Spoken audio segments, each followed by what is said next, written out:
আজকের থেকে নয়,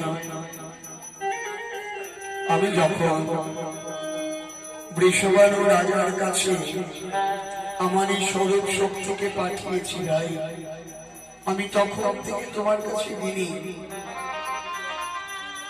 আজ নতুন নয়। দেখো রাধারানী আসলেন কিভাবে, কলিযুগে রাধা কৃষ্ণ মিলিত তনুব, রাধারানী আসলেন কিভাবে এটা হল কথা। ভগবানের মোহিনী অবতারে ভগবান যখন অপূর্ব রূপমাধুরী সম্পূর্ণ এই দিব্য মূর্তি নিয়ে মোহিনী অবতারে আসলেন, ভগবানের এই মোহিনী অবতার দেখে সকলে চলে গেল। নানান জনের মনে নানান রকমের নানাবিধ ভাবে স্ফুরিত হল।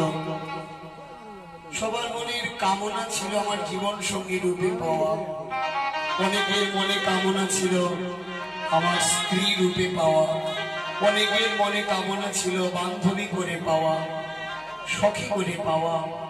কিন্তু এখানের মধ্যে একজন ছিলেন যার মনের বাসনা ছিল যে না, আমি আমার কন্যা রূপে পেতে চাই। এরকম সুন্দর সুন্দরী শ্রীমতীকে আমি আমার কন্যা রূপে পেতে চাই।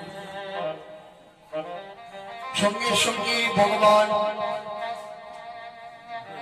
ইচ্ছে পূরণ করলেন, বললেন হে সূর্যদেব, এখানে নবগ্রহাদি আছেন, আদিত্যাদি আছেন,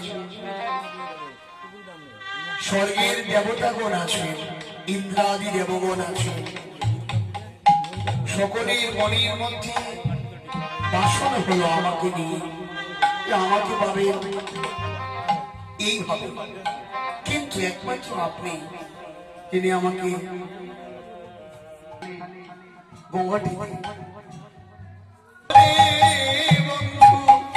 কলঙ্কের কপাল